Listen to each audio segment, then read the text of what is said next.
listening to WCBU Mothers War on Violence, and I'm your host, Yolanda Wallace. Welcome. Thank you for joining us today. Today we are in the studio, and I'd like to start off with a little prayer today, just thanking the Most High God for all the things that He's allowed us to do, all the positive things that we're doing in our community. And thank you, Lord, for your guidance in your word on mentoring. And we ask that this podcast will be a blessing to all those that are listening. Amen. So today in our studio, we have a guest speaker with us today. And he is quite interesting. And as I reflect on mentoring and talking about Tea with Queens and our upcoming event of Talks with Kings that's coming up pretty soon, and I'm just thinking about fathers and mothers and aunts and mentors and the mentoring programs that we have in our community. One comes to mind. One I haven't heard or talked to in years, but he is certainly a game changer and has worked in the community tirelessly for many, many, many years. His name is, drum roll, Mr. Dennis Warr. Welcome. Thank you. So the reason why Mr. Warr is so important and why he has I look at him as to be one of the best coaches around in our community in after-school programs and summer programs and Gus Mackers and all these type of things is because he's helped so many kids in the community to become leaders. Some of them he helped help them with basketball, baseball, girls basketball as well, and some little league sports, is because he's helped so many of them learn what responsibility is through sports. You have mentored Sean Livingston. Yes. You had him on a few different teams in the summertime, right? Yes, Sean played actually with Manual High School in the summer. Okay. Though he attended Richwoods and Peoria Central. Central. Yes. Okay. And I had him also when he was in grade school. Right. Yeah. Yeah, which Okay. I don't know what grade school he was, Okay. but I had him I in believe, grade school. was that Lutheran? I don't know. Okay. I know he Went to his whole Little little League. team came up in Biddy Ball. Okay, in Biddy Ball. Okay. All right. And then also, you've had Terrence Shelby. Yes. And That's my grandson. He played for Limestone. okay. Yes. And you've also had Derek Booth. Yes, the coach. I had him when he was a kid. I think he even played on that team with Sean for Manual in that summer. Yeah. And Sergio McLean.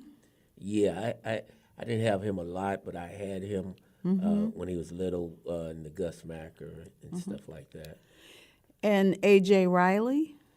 A.J. Riley played Little League baseball for us, and my friend coached him in grade school. Yeah. Awesome.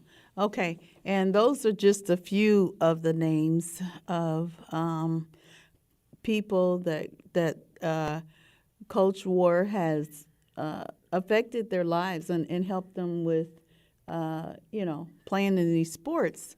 And I along see, with my son. along with your son, Yeah, okay, your kids as well. yeah, And that's why I said when we're talking about mentoring, we talking about reflecting on parenting as a father, as a mother, right, sisters, brothers, aunts, uncles, teachers, right, coaches. right. And actually, when I worked at the Y, and when I worked at the Y, I had I just a, hadn't got to that part yet, but oh, okay. go Well, ahead. I can wait for you to get to that part. Okay, all right, okay. So, um, and Mr. Coach Warr, he got his first initial invitation to being a coach from Coach Agbara Bryson, Yeah, Coach Jim Watson, yeah, and he started coaching right after high school in 1974 when he graduated from Woodruff High School. it's, And then went to ICC in carpentry and did some carpentry. That's what he went to school for. And he did want to go for journalism at one time. And he got married, took on a full-time job at the Western Electrics and Caterpillar apprenticeship program. All those things were, I think Caterpillar apprenticeship program is still going on still to this day. right, And so with all the things that he did, he had some help. He had some help with coaching these children and of all ages. And some of them, when they went to high school, they graduated and went to college, and they right, still played sports then. right. And that's what it was. It's like I've been doing this. I graduated in '73. I've been doing this since '74, along with Jim Watts Okay. and them guys. But actually, I have coached that group, and then I got the sons, and then I got the sons' sons. So me and Roosevelt Alexander and a few guys, we have been doing this actually over 40, 50 years, just working in the community with Volunteering, right? volunteering. Yeah, this was after my real job. So it didn't pay. I've always worked somewhere, and then after work, I was youth director of sports at the At the YMCA YMCA. for a long time, and then I did it at Carver Center, and then I worked a little bit. I helped Roosevelt Alexander, who has passed away now, but I helped Roosevelt Alexander. He'd been at Proctor Center forever, so this was all after work though. I wasn't employed by a lot. Right. And at the YMCA, I used to think that you were over the Gusmakers, but I find out that Right. it was Coach Tony Weisinger who Right. was over, and Stephen Harper who were over the Gusmakers. Yeah, the Gusmacher, the Y, we ran it for them, but Tony Weisinger and a bunch of guys, coaches and everything, they ran the majority of it for that guy. I think his name was Gus, and they knew him personally, Right. and they would, we helped them basically, and I think it was advertised that we were doing it, but actually they did all the work. All I did was rode around on a cart and watch kids. That's all I did. That was in the 90s, and the Gusmaker had been around for a while. Right. Yeah, it had been to a few towns, And then it ended up going, after it left Peoria, ended up going to Washington, yeah, Illinois. yeah, Okay. And then Coach Erickson, He was the coach over the girls' basketball team Yeah, at Peoria High. yeah. Erickson Beck was I mean, yep. one of the guys that helped me with the girls. Him and Toya Daly. They helped me with the girls. They're real good girl coaches, and I actually had my granddaughter with them. And you know, Erickson Beck used to play for Peoria High as Right, well. right. And Toya Daly played played also. I think she played for ICC. Yeah, and she is now the coach at Roosevelt. Well, now Elise Ford Allen Right, School, right. as well as you coach still Tara coaching, Burns, right. who's really good, Yeah. and Janelle McLeod. She's down at Proctor. Yeah, and Janelle. she still coaches, right? Yeah, Janelle is a director at Proctor Center. Proctor Center for the Peoria Park District, and her daughter is a real good basketball player. Okay. I think she plays for Chicago State or somewhere. But Okay. I haven't been able to see any games in the last 3 or 4 years because of my eyes. But her daughter, Jada, is real tough, and she's out of Richwoods. Right. Yep. And if I was to say, if we were to look at basketball in Peoria, Illinois, even going down to the U of I, where we have our March Madness and all our championships that we won and stuff throughout our region, I would call you a skyscraper. Oh yeah, Dennis, because I think about all these different generations of these people, and some of these names are still around today. Now, I want to highlight some of the help that you had, because I know you didn't do all this coaching by yourself, as you were saying. I did not. We still have Steve Harvey. Steve Harvey is. He did coaching. He still coaches. He still coaches right to this day. Roosevelt Alexander. Yeah, Roosevelt Alexander was a close friend of mine. He recently passed. He recently passed, right. But he did a lot of Little League and baseball. He was the only Little League baseball coach in our community for the last 50 years, and never stopped. Now, that's dedication and commitment. Yep. To over 50 years. Not even being paid for it. Right. And you guys still went, and you We guys went were out there men and went out there. And he had everybody's kid, and he had his way of coaching, and the kids were little, so we didn't have little kids that did everything he said, and we would finish first, and right. He had them playing really good. That was his love, baseball. Right. And so he stayed at it, and a lot of times we'd be out late waiting for a game. We'd be in his van, off. He ain't getting paid or nothing, and we got to deliver all the kids home. So right. He and a lot of times y'all would pay out of pocket for food and all these type of things, and we're now back then all you needed was a sign up sheet from the parents' permission slip for the kids to play, and then. You guys would take them on and mentor them. And what kind of things did you guys teach those kids? Well, getting to the food part,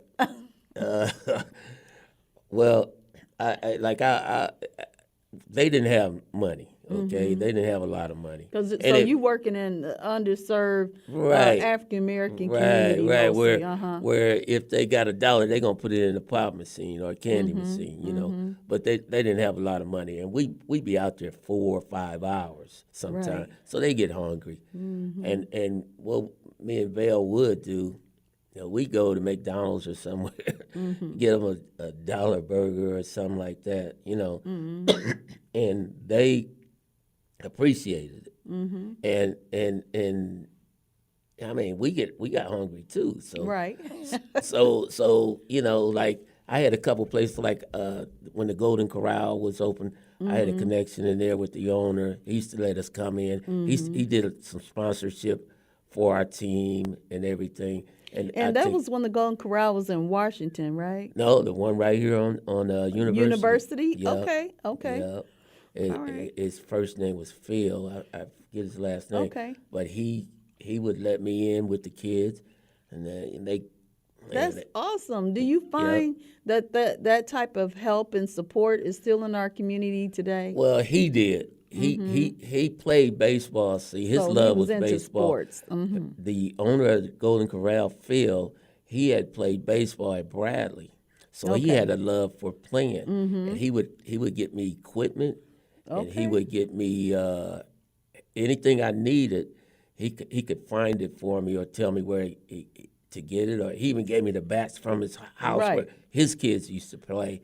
But little stuff we didn't have, and So we, y'all very appreciative, and oh and the yeah, kids, I learned the kids were even appreciative because Dennis, my boys used to play out there in the Gus Macker with okay, you all, okay, John and Alan Buckley. So they okay, were all part of the whole basketball thing with Gus okay, Macker, and I think and my oldest son, he played football for okay, Peoria High, but the coaches played a big role, and I want to finish their names. There was a Daryl, yeah. No, that's Derek Grice. Derek Grice. Derek Daryl Grice. Grice. Yeah, that's what I said. Daryl Daryl Grice. Grice. And he was a real good.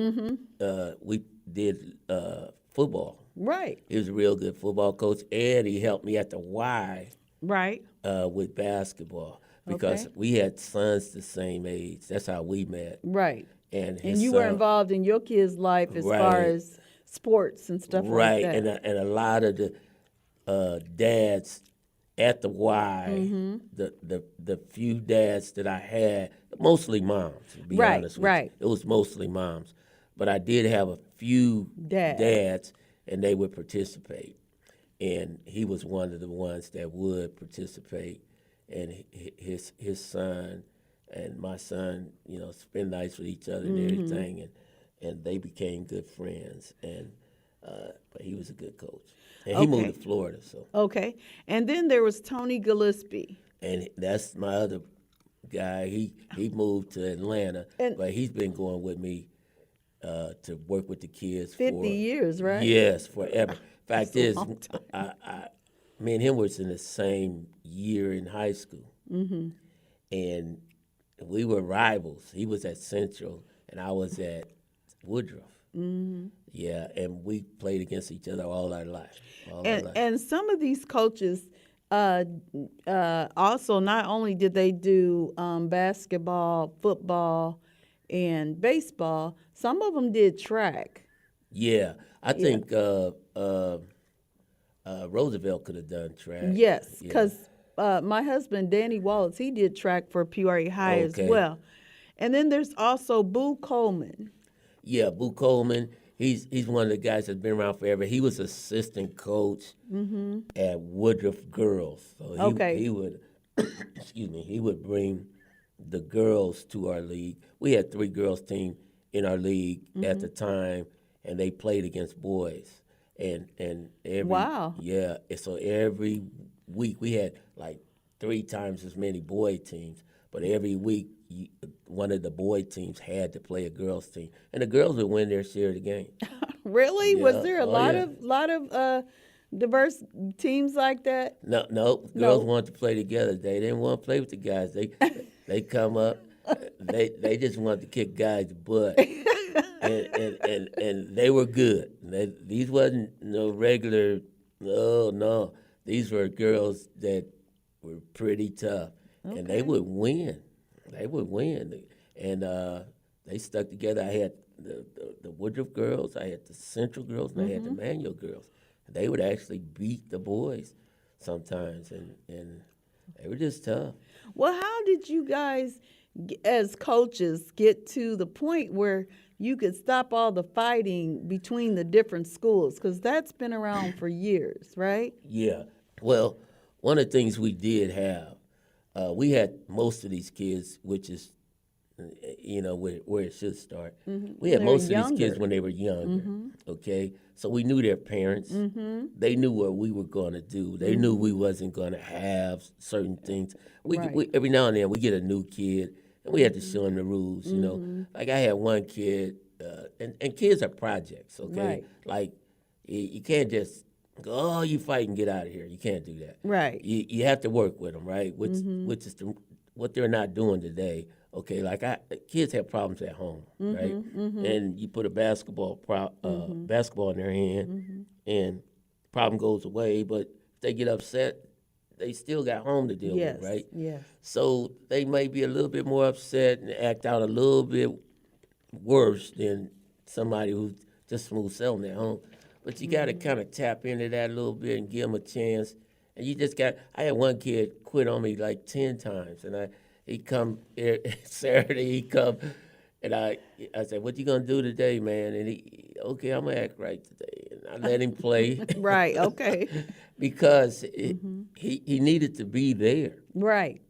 So, okay. because kids need some way to work out their Right. frustrations, to Right. decipher and to And it ain't deal all with about me talking to talking them. and coaching. Right. He needs to be with other kids that That's right. are doing Positive things. Right. Right. And he needs to be a part of something. Right. Right. Now, how did you deal, Mr. Warr? How did you deal with the kids who were choosing to hang out with the wrong the wrong Okay. kids that influenced them to do bad things? Okay.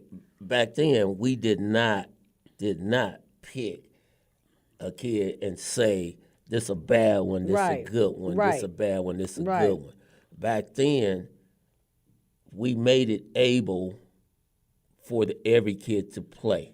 So Now, you can work with you can them burn that bridge up now, but you got a chance to play. In other words, to prove yourself. right. I would get sponsorship. A lot of times, once again, we go in our own pocket. But they have to have shirts and stuff, so you have to get sponsorship. Right. And the shirt is important because it makes them a part of Feel something. part right? of the team. Right. So even the kid that don't have anything, you got to find a way to get him some shoes to play in, or shirt or shorts or Or whatever. shoe. Yeah. But he may be a rough kid. He may be a little rough around the edges. But you deal with him like this. You put him on the court. And if that's what he's going to do, be rough, then you take him out. You see what I'm saying? Right. And then you sit him down, and then you teach Sit him. on the bench. Right. Okay. See, but you can't just kick him out all the time. And leave them out. No, right. no. Because and if you kick him out, he's just gonna be outside on the steps of the place, waiting for the other kids anyway, and he's not gonna learn anything that day. Right. You know.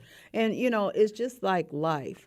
Right. Just because we don't make always the best decisions No. doesn't mean we should be kicked out the game No. of life. We No. ought to sit down long enough to process what we've done and what we can do better, Right. and then given a chance so that they can re-enter back into the game. Well, Right? exactly. It's just like I was telling you. I didn't wake up and want to be coaching. Akbar Bryson and Jim Watson introduced me to this, Right. along with a bunch of other guys. Right. I kept going. So, see, you don't have to save the whole class. Right. See, in order to keep things going, you just got to Get a save few. one sometime or a few. And so I'm one of the ones that kept doing little league, and I was on the entry level with little kids. Now, Was it because of your kids being in the Little League? no, I didn't even have kids when I started this. Oh, my goodness. You- Okay. You see what I'm saying? Right. Like what it is You were being mentored by right, those guys. Right. They mentored Jim me. Watson and Akbar Bryson. Okay. Akbar mentored me when I was real little because I knew Right. him because we lived in the same projects. And he mentored me when I was real And little where was that? in Taft Homes. Taps. Okay. Yep. And I was probably like 10. Wow. Yeah. So I'd always looked up to him, when I was little. And then Jim Watson I met at the YMCA. Right. And you mean the YMCA that used to be at 714 Hamilton. where the Dream Center is now. Right. That was the pivotal point for young kids. And of course, It wa- YMCA stands for Young Men, Young Christian Men Association or something like Something. that. Yeah, but yes, it was a pivotal point for all the kids to It was. come wherever they Excuse me. lived, to come in and have time in Right. the gym, swimming. There was a pool there and all that. Well, it turned out it was more than that. Um, th- Life skills. There was, yeah, that and what after it was school a central programs. location for all walks of life. It was. Okay, I played basketball myself at lunchtime with like guys from downtown, lawyers, judges, Doctors. doctors. I remember Judge McDade and all them guys. Uh, they would play racquetball and basketball, right? Wow. Yeah. So I ended up everybody there. We ended up mingling like we were family. So I knew. Wow. Yeah, I still know a lot of them guys because we met And play together. and it was a place where the community came together. It wasn't Connect. trying to do that, Right. but that's what it was. And I would be in there, and all walks of life is in there: carpenters, painters, Yeah. doctors, lawyers, whatever. And they were just playing racquetball. You Right. see? And there's no other place like that in Peoria. Well, now the Riverplex is down. But it's not in the project. It's not in a central location. Well, it's not far from Taft Homes. But they don't let you in there like that. Right. Right. Not See, like they did with the Y. Right. You're right. River Okay. Place, you can't get in there. And I mean it's So like that means if you're underprivileged and you don't have money yeah, for you're a not membership. getting in there. I don't care where it's Okay. at. Yeah. And they're Well, they're sometimes they have scholarships. but that's not enough. I know. Okay. That's not enough. Giving Okay. one kid a scholarship and letting 30 kids peek through the fence or the window is not enough. See, that's what I'm saying. It's in the community, but it's not in the community. Okay. I understand. You see what I'm saying? So that brings us to our next topic. And of course, before we leave this topic, we want to also talk about there still lots of referees and stuff parents of Right. children who helped Right. with these games and stuff, because you needed the coach, the referees. Right, and I had parents, mostly moms. I can't give the guys that much credit. Right. I had mostly moms. Now, moms don't see the whole thing with sports. What people don't realize is moms are going to bring their kids. Right. Okay, and mom ain't leaving them when they Right. little.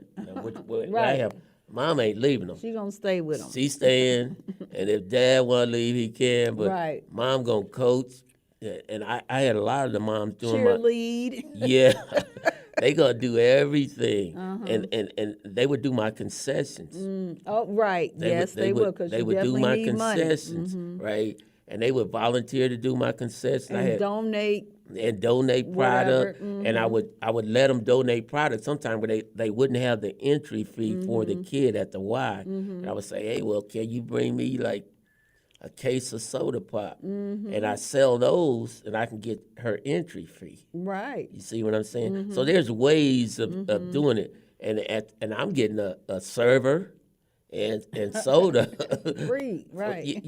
And she going, yeah, Dennis, I'll do Just that. a volunteer. Right, and then I'd say, hey, can you bring me a couple packs of buns for the hot dogs we selling? And the stuff they can do, they will do. Moms will do what they can do. And there used to be some moms who would sew these jerseys and stuff for you. Yeah, Knew how to do the numbers. And, right. Yeah, things. they would put my shirts together sometime for me and iron. We used to iron the numbers on at one time. Yeah. They would do that, and they moms are. I don't want to sell the guys out, but moms are not the problem. Okay. Okay, moms are going to be there. The men. Okay, now this brings us to our next topic, what your concerns are as far as in today's world, raising kids and mentoring and these type of things. Well, my my concerns are this, and I do want to. I'm not a perfect person, okay, but I do know what's right and what might work, okay, and I think if we all get together and we share a little bit of what might work, then something might work, and my concerns is we don't do that enough. Okay, in other words, how I'm sitting down with you, I should have been done this, or somebody should have been done this, Okay. and and I look, I'm not trying to say I'm late, but Yeah. but I am late. Okay, but this is needed. Okay, and after I lost my son, I soaked on it a while, but you can't soak on it forever. Right. And I lost my son to street violence, right? And And it wasn't because you weren't involved in his no, life. no. Everybody knows. I got Okay, their 'cause- kid. I got my kid. Well, I got everybody's kid. What we know, statistics say that a lot of times with these kids that are being killed in the streets, it's because their fathers aren't involved. Well, no, not all It's the not time. always right. No, Okay. it's I can't tell you all what it is, but I can tell you some what it is, and I can tell you what it's not. It's not Right. always parents not involved. It's Right. community out of control. Okay. Yeah. Yeah, that's what it is. And anybody who knows me knows that I had my kids, girls too. Right. I had my girls with me when I go work. I'm a carpenter and everything. I go work on somebody's house. I got my grandkids, and my daughter. All of them knew how to use hammers. My grandkids did, but that's because they want to be with me. So I Right. give them a nail and some boards and let them go work. But it's not that. And so that's kind of missing right now. Yeah. That just like you said, your everyday routine Yeah. of just being with your kids and your grandkids. But- you don't see very many fathers or Well, mothers. I don't want to blame it all on the system, but it's kind of like the rules are against us. Okay. Well, right now everything is going fast paced for everyone. Yeah. So and it's too easy to quit. yeah, It's too easy to quit because you don't want to deal with it. nobody wants to deal with anything. Not, I can't say nobody. Those Right. There are people like I mentioned that still do it, and you can't just quit. And like I said, when my son got killed, I quit. Right, shut it down for a minute. You mean quit coaching, or you just I quit haven't done anything. everything? I Okay. haven't done anything. Okay. And I found out And what was his name? Shawan Warr. Okay. And I found out that 4 years later, 3-4 years later, things still need done. Yeah. And I've had some eyesight problems. That's part of it. Like I'm legally blind, really, even though I ain't gonna tell nobody that. But but I'm legally blind. But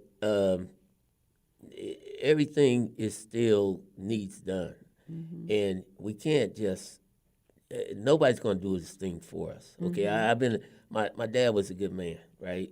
My dad was a very good man. So your dad was very involved in your life. Yeah, Okay. yeah. I didn't come from a broken home, and my dad and mom, 13 of us, right? 13 of us. Well, see, you come from a different generation, Dennis, Yeah. than what this generation is now. Now, I am 60s babies, right? Middle 60s. That ain't too far from 50s, but go ahead. I know, but I'm just saying. And I'm a grandma now, Yeah. but there are grandparents that are 35. Right. See, that is not good. Um, it's nothing against the grandparent, but I think the word grand means has a little bit to do with something a little older. Older, and you need to sit down. Yeah, well, there's no way you're gonna know. There's no way you're gonna experience life ahead of you living. Yeah, I Well, mean, really, you're like when a person lays down and they have children. Really, your own personal life is it's not yours anymore. no, That's one no. part that a lot of people are getting. Kids don't understand that. I know kids definitely Kids don't understand that, and some grown folks don't understand it, exactly, exactly, and They wanna it's a get- lot you can't have now. I know, cause you know what? I know some grandmas, Excuse me. that kind of. I know there's a time and a place that everybody dances and do stuff, but all this new thing called twerking. Yeah. It drives me crazy. You would rather teach your kid how to twerk instead of teaching them their ABCs and how to read Well, or cursive and or personal skills. How right, to talk and to there's nothing wrong someone. with coming up with your culture. Right. But you got to put that with something. Yeah. Okay, like it's not what do you say? It's not in sequence. It's not Right. lined up right. Right, and that music that Oh, they're yeah. allowing to be pumped out. That's why I agree Yeah. with you when you said it's part of the system. Because some of that music that they got now, Yeah. hey. It's well we now we kind of guilty of some well, of that. we had some of that when we were younger. We kind of guilty. We had some of that when we were younger, but Yeah. the way it is now, Yeah, it's terrible. oh my goodness, Yeah. they talking about parts that you shouldn't even be allowed to say Yeah, on but TV. I mean, on the radio right, or whatever. and that kind of what they say it ain't sensitive no more where they Yeah. desensitize everything. are. But but the whole thing is that's the way it is, right? Yeah, So that's now, part of the way the system is. right, but the problem that I say what we as people have to do is acknowledge that's That's the way it problem. is, and then deal with that, not the results of that, but deal with that. In other words, okay, I know my son is going to go to high school pretty soon, so I'm gonna get him ready for high school. I know my son is gonna be around. I mean, go ahead. My kids used to complain. Oh, I gotta talk to dad. You want your kids saying that. It gives them a conscience. Maybe I'm that little guy sitting on their shoulder. I don't know, but give your kids a conscience. Say, everybody here, everybody older knows what they should or shouldn't be doing. Okay, Right. You're not gonna make it to be old unless you really know what you're doing in this world. So give your little knowledge to them. Don't spare. Don't try to be their best friend. That's right. Their buddy. You can forget that anyway. They're gonna dump you first. They're gonna dump you first anyway. No matter what you do, Dennis, you are not going to be that best No. be friend. You getting dumped. Okay. So don't even try that route. Just go ahead, prepare to be dumped. Say what's needed. Right. Say what's needed, and go ahead and raise the kid. Now here's another problem we have. We have people saying stuff, adults saying stuff to our kids that's not right, Right. and so they don't know the difference. And they putting the wrong information out there to your child. Right. The village, we used to talk about how it takes a village to raise a family. Right. The village is broken right now. Yeah. Because it's real broken. Yeah, it's so broken that the neighbor ain't calling the police No. if they see something suspicious. You know why? Because the Why? neighbor doing something They doing suspicious himself. Okay? Yeah, And that's a lot of it. Now, It is. they don't think that's a lot, right? But guess what? That kid don't respect.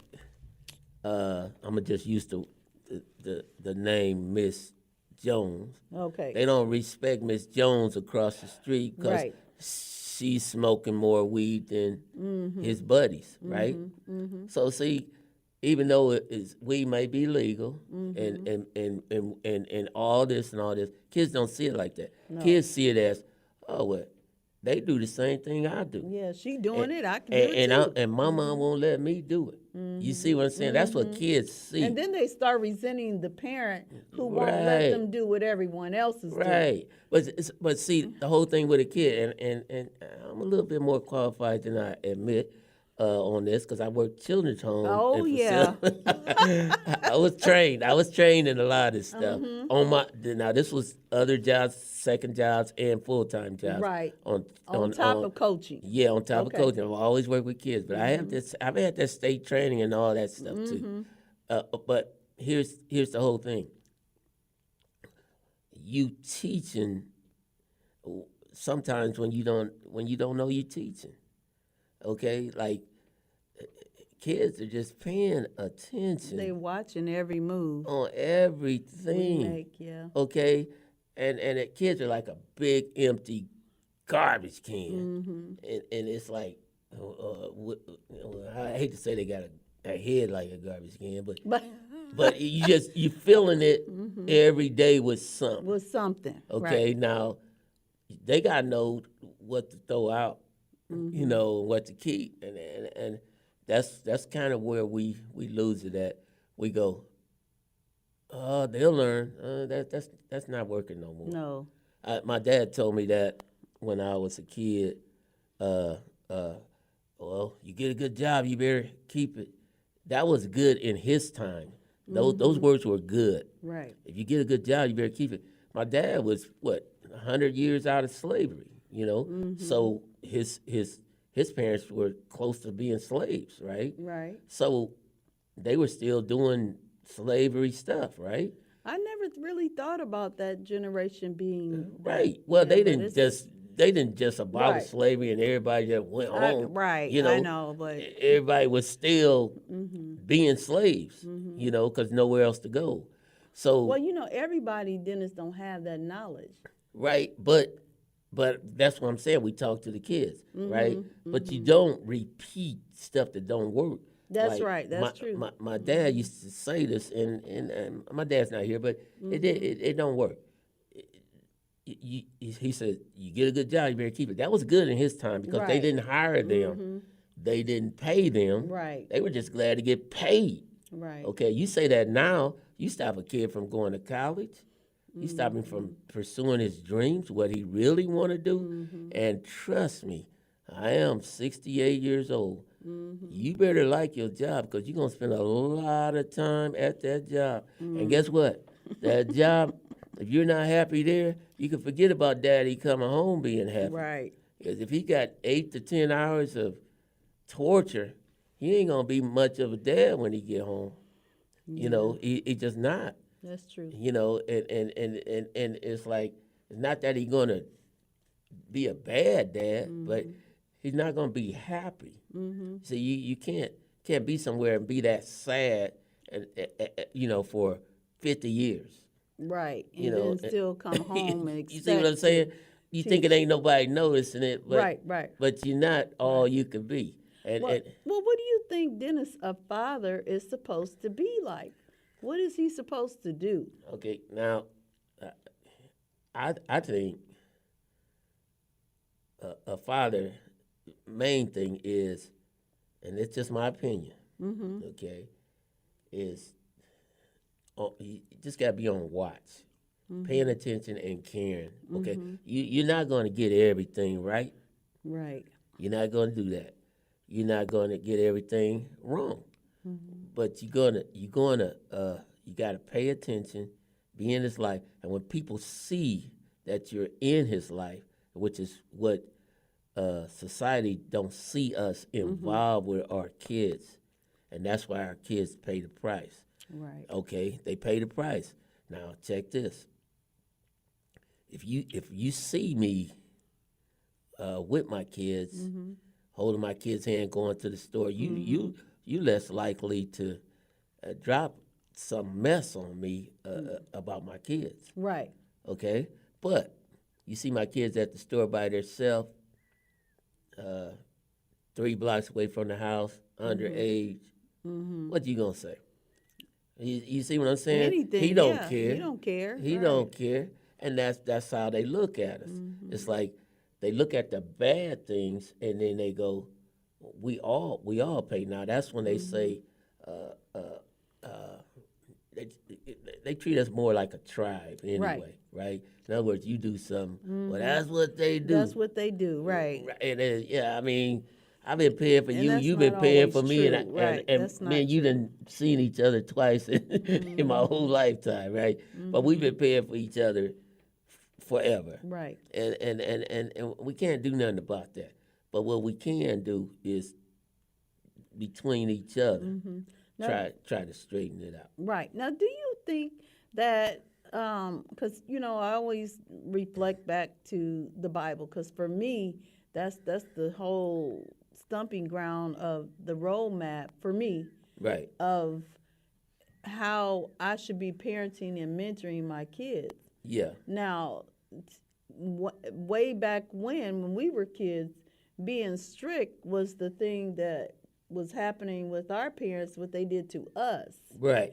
And now the books are starting to say that that's not a good idea. Right. And that being too strict is teaching a child to be even more stricter with their kids or to repeat that same Right. cycle. Well, I think what you're saying, a little bit what you're saying is we can't do to our kids what was done to us. No, we can't. We can't spank them. Exactly. We can't spank them. We can't do that. But you gotta remember where that come from. Okay, somebody finally figured out that that beating stuff came from being slaves. Okay, Yeah. that whipping stuff came from being slaves. I mean, that's just a fact. Now it works a little bit on the kids. But there When are they other little, as cultures long as you that- don't abuse it. I know, Like there I pop my kids on the butt, when they was little, and the sound get them more than anything. Right. They mad. But what I'm saying is, you can't like that old thing where everybody needs a beating. That don't work. Right. That don't doesn't- work. Right. Okay. And now it's called child abuse. Yeah, and now it's called child abuse, which it was abuse then. It's just that it was legal abuse. Right. Okay. But And some people's cultures. yeah. Well, that's our whole just- black culture was beat 'em. Discipline. Well, it was beat 'em.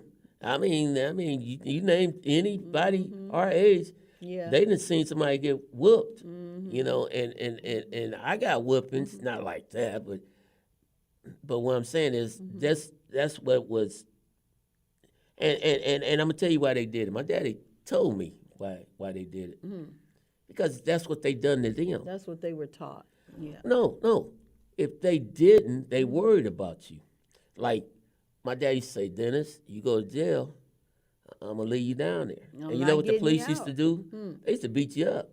Yeah. They used to beat you up. Yeah. Police wouldn't even take you to the police station when I was young. Yeah. They take you under a bridge and beat you up. Well, Okay. things are different now. So Well, they still doing in it. a way, right? Yeah, Yeah. because in some places they still beat you up. Yeah, they still doing it. I got CNN and the MSNBC. Right. They You still see do it. it. But yeah, I mean, it's got to be caught on camera, but they still Right. do it. But the whole thing is, But we got to teach our kids how to talk to the police, and when the Yeah. police, when he comes, so this whole new society of saying what you want and doing what you feel. No, you type can't do stuff, that. You can't. It's not Well, working. they can't handle that. Our kids. But guess what? you mean the police can't handle that? The police I mean- I wouldn't tolerate it if I was a police I mean, this officer. is a different subject, but nobody can handle that. Nobody can handle us being us. Okay, if we raise our voice, then we out of control. Yeah, well, that's true. Yeah, I mean that's just how they see It us, is. right? That's now, true. now, the other guys they can raise their voice all day, Yeah. and they just mad. When I raise my voice too deep. The I- angry black man. Yeah, The angry man, black woman. my Okay. voice is I way know. too deep. I can't get credit on the phone. I can't get nothing because my voice too deep. Okay, but like once again, We know that, so we deal with that. Don't expect. I think we expect them to change. Right. Okay, We have to change. we have to. Okay, this is what I noticed. I got a friend that come here from Pakistan when I was working Mitsubishi, Right. and he told me, he said, Dennis, he sent back to Pakistan and got his wife. Not that I want to get a wife from Pakistan. I don't want you thinking that, but he believed in his culture. Okay, his culture don't agree with me at all. Right. At all. Right. Okay, and he's not trying to push it on me. Right. Okay, I understand what you're You saying. see what I'm saying? He's not trying to push it on me, and it don't work with me. What we got to understand is our culture don't agree with the people we trying to push it on. Right. Okay, and that's why And that's what the problem is. bigger black communities like in Atlanta make it because they're not necessarily going, hey, can y'all help us do this? Can y'all help? They're doing it themselves. Right, and then everything is smooth because it's just like the guy coming in from Pakistan who got his own culture. He's not asking me to Right. speak his language or nothing. He raised his kids and everything. He said, Dennis, I teach them our language and our ways first, and then English is secondary Right. in the ways of the United right. States. So, Okay. and nobody want to talk about this, and this may or may not be true. Well, you but know maybe what? we never did fit in. Because we didn't even know our culture in the first place. We did never it? So did fit in. I don't know how. But we've been trying to fit in. Anyway, yeah, we have. We've been trying to fit in. Right. Think about it. The people who ain't trying to fit in is doing fine. Right. They doing fine. I got the Hispanic. I live in the Hispanic half neighborhood. They prospering more than we prospered in just a few years they've been down there. Because they can stick together, and it's Well, hard for us to. They not asking nobody For nothing. how. No, not that. How to do this? How to do that? It's not. It's okay. It's different.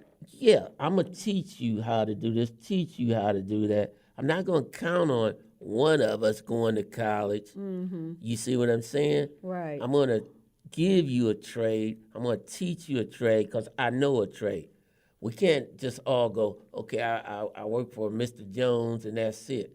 We have to bring that knowledge and stuff back to a certain place To our community. and then teach it. Now, I hate asking. Now, one of the reasons why my programs were so successful, I can't lie to you. It's just a fact. I know they gonna say no with my ideas, right? So guess what? I don't ask them. You know what I do? You just I do it. I just do it, and then I go, okay, I can get the money. I can raise the money. I can do this, and that's how you gotta do. Because guess what? If you go to somebody and you ask and ask, even though you deserve it. I'm not saying you don't deserve it. You're Right. part of the community. You pay taxes and everything. That's not the problem. The problem is who you asking. And they're going to want to control what you're doing. They're because going to you want to asking. knock it down Yeah. or control it And or reconstruct hold it up. Or hold it up. Now, Okay. now it's like, okay, I'll get back with you. Well, we're thinking about it. Look, I'm just trying to start a baseball team here. I don't Right. need you thinking about it 6 months. You see what I'm saying? I The understand. stuff we can do it. Do it. And that is what is Do it. missing in the black community. Exactly. Is that we Exactly. need to incorporate more things. Like you said before in our previous conversation, Mr. Warr, that there would be jobs that they would put out there. Right. And Caterpillar said, whether you know how to work this job or not, we're going to train you Well, to do it. I got one better than that. Guess what? When I come out of high school, I had lived in projects. Okay. Right. So I didn't use tools because it's against the rules to use tools in a project. You can't bam on walls. Yeah, you that's see what I'm right. saying? It's the way- But still, yeah. you got a bunch of boys that could be skilled. Yeah. But they guess could be what? learning a skill. But guess what? When I went and took the carpenter's test, they trained us, right? I was the carpenter apprentice. I didn't know how to use a hammer. I just passed the math part. You know, I'm talking use a hammer. I ain't talking about knock a nail down. Right. I'm talking about using the hammer, using tools and all that. I didn't know how to do none of this. These other guys who have been working for their dads and living in homes. Right. They have exposure to that Yes. because they do that all the time with But the guess dads. what? If you tell me to do it and I'm on a job for one day, I might mess it up. But I don't know is it don't take long. But here what we do. We shy away from, we go, I can't do that. I already tried that. Wrong. You didn't try it long enough. You see what I'm saying? Because after I started doing it a while, then I had guys asking me, man, where you learn how to do that? Right. And I started out the same place they did. But it's like, man, I just had access to it after I got into the carpenters, and then I bought me some tools, and then I started doing stuff. But it's a lot of skilled tradesmen out here that don't even know they skilled tradesmen because they just ain't never had to cut the grass or dig a hole. All that stuff is illegal in the projects. You can't knock a hole in a wall. You can't put up a wall. You can't even paint. You see what I'm saying? I never thought of it that way, but that's true. But it hinders. That's true. It hinders a whole Yeah. group of people. Compare that to 10 guys that live in houses. Right. If they live in a house and they own their They're own gonna land, say, hey, it's a total different I want thing. that yard cut. Right. I want those leaves raked And up. there's no way for nothing else for the You know work how to to get do done it. that you're going to have to learn how to do it. Exactly. Yeah. Got it. And so that's living in a project hindered me, but I found out that after I was there a while, I could swing a hammer with the best of them. I could do this and this and that. But it didn't take long, Right. okay? Now, that's the part where people give up on. They think, I can't do this, so they Right. quit. Yeah. And Or sometimes they give you a job that you aren't fully equipped and trained for, you know, and but then they already setting you up to fail as soon as you get it. my point is, that's my point. But my point is this here. It's something as simple as driving a nail. Right. You can't do it if you haven't done it. Yeah, you that's can't do true. it to where you Without can get practice, hired. right? No, you can't. You see what I'm saying? Yeah. Something that simple. You know how many times I hit my thumb trying Exactly. That's so true. Wait a That's minute. true. Check this. That's simple, basic stuff right there. Basic That's stuff. basic knowledge. Yeah. And guess what? I showed up in my apprenticeship with the wrong size hammer, all of that. Because they said, go get a hammer, go get a tape measure, go get this. I showed up with all the little cheap stuff. That's junk, right? But, you know, I didn't know any better. That is a good analogy. You see what I'm saying? And I'm next to these guys. They got these hammers twice the size of my hammer. Guess what? They hit the nail twice. Wham, wham, wham. 3 times. It's done. Right. I'm pack. You know. And all it was is I didn't have the right size hammer and didn't know no You better. didn't have the right tools. And didn't know how to. So it's like, yeah, it's something as simple as nailing a nail. You can't do it. Right. Now, when you make that analogy, and we're going to wrap things up because we are going past our little time, right. but this is what I think about, you know, in society today, the way the system in the world works today, that, you know, when the kids start going to high school, they've even started some of them in grade schools where they have condoms and they have all these different things. So if you're giving people, these young people, out condoms and stuff while they're in grade school and going to high school, and they have no clue, okay, even though there's sex education in school, they have no clue where babies come from. Right. They have no clue that if you give me this thing, wow, I'm supposed to protect myself, but from what?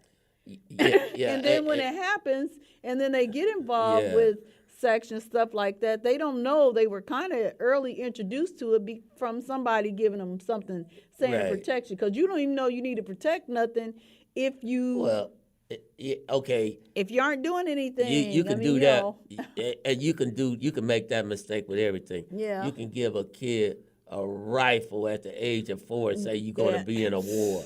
Okay. You could say that. Yeah. You could say and that. And in that kid's mind. But you don't. But the part you forgot to tell him was, hey, I don't need you to be in a war at That's the age right. of At the 4. age of 4, You see right? what I'm saying? Right. And so that's what you need to be telling that person But in instead of giving them condoms. You need to be saying, hey, look, you don't need to be doing this. You don't need to be doing that and this and that. you know, I'm not just going to open up a box of condoms and let you walk past and get them. It's like, no, that's not the answer. well, when I was a kid, my dad had shotguns and rifles and stuff like Yep, that in we our had them. home, and you too. And guess what? It was a part of understanding that these things were to shoot animals. Yeah, See, my or dad was a you hunter know, the also. worst thing that ever happened for them shooting people is that somebody they would have to protect themselves Yeah, from a stranger. right. It And wasn't they like the they way grew it up is in the now. South Yeah. where you needed a gun when if you were a black man. My dad, my dad, I went down the South with my dad a couple times when I was young, and it wasn't the same down there. Like Was different than it is yeah, up he here. told me, he said, Dennis, what you gonna do if policemen pull you over? He said, down here, policemen will pull you over and reach in the car and slap you. He said, what are you gonna do? And I said, I'm gonna get out and kick his butt. And he goes, no, Dennis, you can't do that. I say he's setting you up. He'll drag your family out the car, hang the family and everything. He said, down here, there, you have to know how to get along down here. Not that he's gonna let a man slap him, but he's telling me that that's where you at is and how you react is very important. You can't. Those rules are not for us. That law and stuff ain't necessarily. I mean, I don't have to say this. It's all on TV. It ain't necessarily for us. We need to cut that out. Okay. Well, I'm going to say one thing about that, Mr. Dennis, and that is the Bible says that the law is for the lawless. So if you out here doing crazy stuff, Yeah. I'm If you're doing sorry. crazy I don't stuff, care who kid you are. I believe that you need to be locked up locked or up. something I needs to believe that happen. also, You and I know, believe that part. But I'm saying not always is that the case. not always is that the Right. case. And I my understand brother that. was a police officer. You gotta remember Right. that Yeah, now. that's right. For years, and until he passed. But what I'm saying is, I wish it was that cut and Easy, dry. clean, and cut. Right. But it's not. And getting back to your thing where you said, what should I be telling other black men? I'm saying pay attention to everything, what you're doing. Don't just walk in a place like you say, well, I know I got the right to do this and right. Watch where you at. Not, watch what you're doing. Watch who you, like you say, how you talk to the police. They have bad days. They Just have like bad we days. do. They're human. And Yeah. and there's some bad ones. There's some good. I know some good ones. Right. And this and that. But the bottom line is, they're people. And you know what? The other thing I'm going to add to about the men being fathers and being mentors, just because, now women, we got this bad. Now these kids don't, I can see a group of kids and they don't have to be mine and come out my body. Right. And I'll do whatever I can to try to help them and Right. guide them as long as it's okay with, their Right. parent or somebody, the school or whatever. Right. Situation that I'm in. Sometimes guys, they'll be in a relationship with a woman who has kids and totally ignore the child And act like that child doesn't exist. and I don't know. I mean, once again, that's a generation thing because guess what? When we were young, the kid was part of the family. So Right. It's a package deal. yeah, you're not gonna get away with that. Right.